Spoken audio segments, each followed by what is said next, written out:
Cette nouvelle astuce Excel montre comment modifier automatiquement l'ensemble des réglages de mise en forme d'un tableau en un seul clic. Dans l'exemple illustré à l'écran, une palette de couleurs est proposée à l'utilisateur sur la droite du tableau.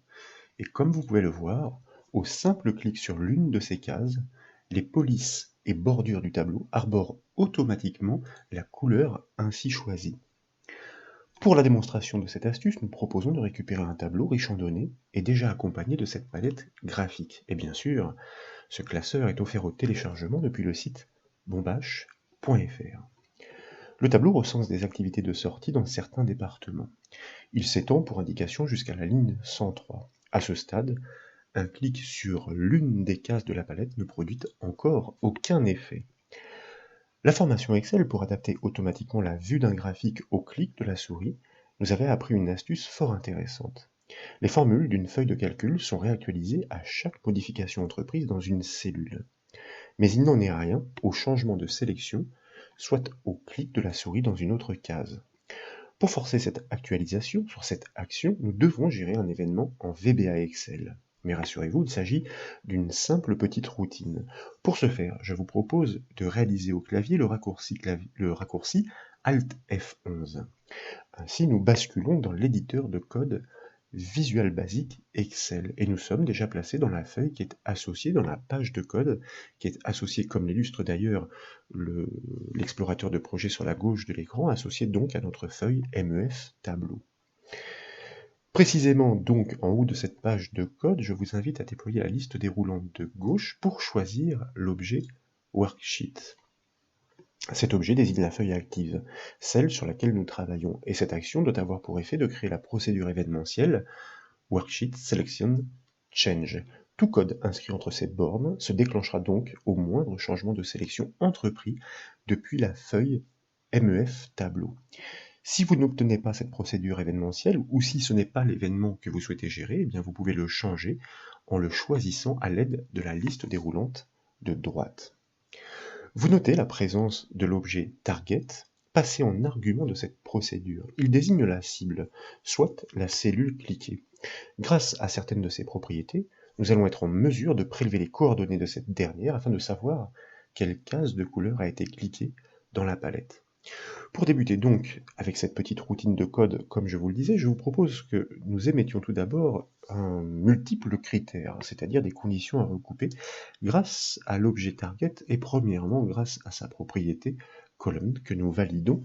Nous souhaitons vérifier que la colonne de la cellule cliquée est bien la septième, en d'autres termes qu'il s'agit bien de la colonne G. Et dans le même temps, nous devons nous assurer que la ligne cliquée, afin d'économiser les ressources, alors autant pour moi, je n'aurais pas dû cliquer bien sûr, puisque le programme n'est pas terminé.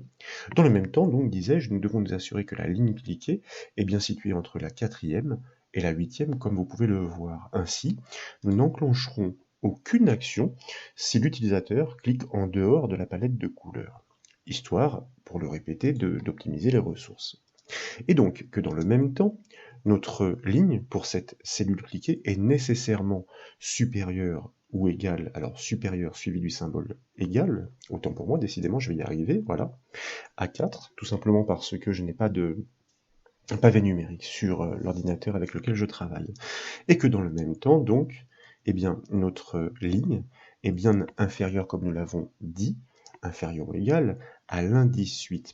Lorsque ces trois conditions sont vérifiées, cela signifie que nous sommes bien dans la palette de couleurs, que le clic a bien été initié sur l'une de ces cases. Eh bien, nous allons demander à Excel, à VBA Excel, d'ordonner donc le recalcul complet de la feuille. Et pour cela, nous allons utiliser notre objet application avec sa méthode calculate, qui va donc ordonner ce recalcul.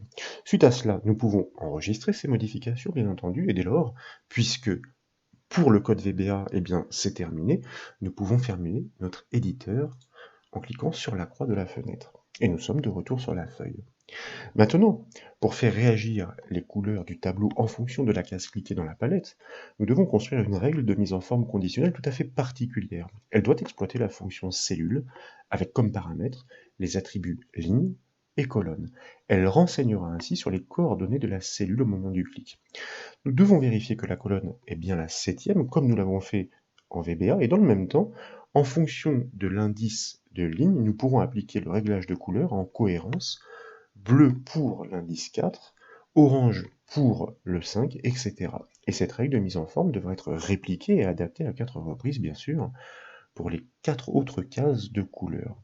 Je vous propose tout d'abord de sélectionner l'intégralité des données du tableau. Il s'agit donc de la plage de cellules P3 à E103, nous l'avions dit, ce tableau compte bien s'étend en tout cas jusqu'à la ligne 103. Et je vais me permettre, puisque la mise en forme est déjà axée sur ce bleu, de débuter pour la démonstration avec la couleur orange, c'est-à-dire à l'indice de ligne 5. Maintenant que ces données sont bien sélectionnées, dans la section style du ruban accueil, nous cliquons sur le bouton mise en forme conditionnelle. Je vous rappelle que notre feuille va réagir au moindre clic dans cette palette de couleurs grâce au code VBA. En bas des propositions, nous choisissons de bâtir une nouvelle règle. Dans la boîte de dialogue qui suit, nous choisissons le type « Utiliser une formule » pour pouvoir construire cette syntaxe somme toute particulière.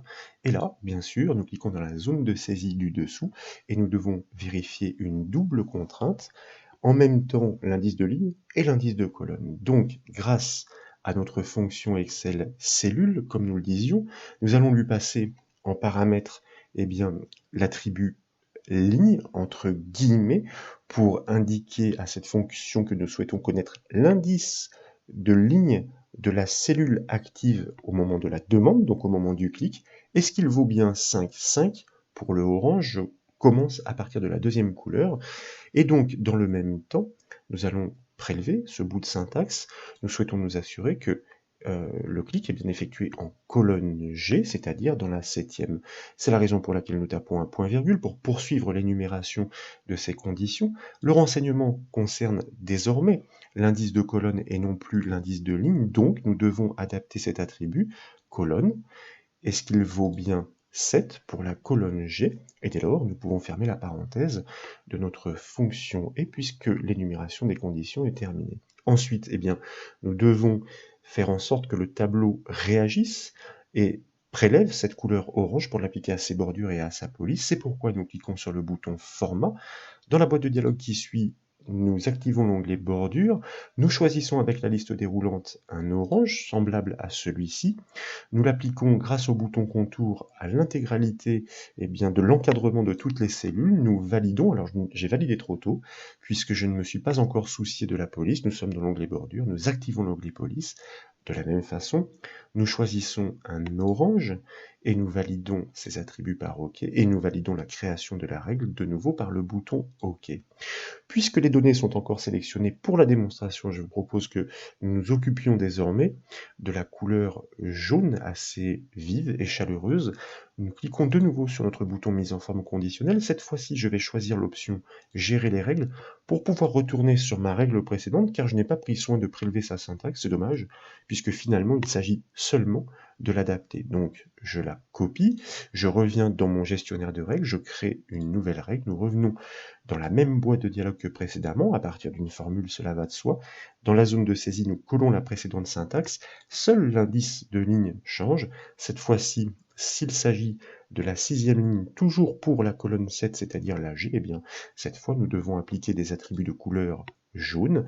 Donc dans l'onglet police, nous choisissons le jaune semblable, et puis avec l'onglet bordure, nous allons choisir le même jaune que nous appliquons à l'ensemble du contour pour toutes les cellules sélectionnées. Et puis nous validons ces attributs et la création de la règle, et ensuite nous pouvons revenir sur notre feuille Excel. Qu'en est-il donc? Bien sûr, pour l'instant, si nous cliquons sur la case de la couleur verte, rien ne se produit. Nous n'avons pas encore associé de règle de mise en forme conditionnelle à cette case. En revanche, constatez que si vous cliquez sur le orange, l'ensemble du tableau réagit effectivement automatiquement, et sur la jaune, il en va de même. Une fois encore, je vous le rappelle, c'est bien le code VBA qui ordonne le recalcul à chaque changement de sélection, donc au clic de la souris, si bien que les indices de ligne et de colonne prélevés par la fonction cellule se réactualisent à chaque clic pour pouvoir appliquer ces réglages de mise en forme conditionnelle de façon dynamique. Voilà donc pour cette nouvelle astuce Excel, j'espère qu'elle vous a plu. Si c'est le cas, comme toujours, je compte sur vous pour mettre un petit j'aime à la vidéo. Et comme vous le savez, vous pouvez retrouver toutes les astuces et formations sur le site bombache.fr. Je vous remercie.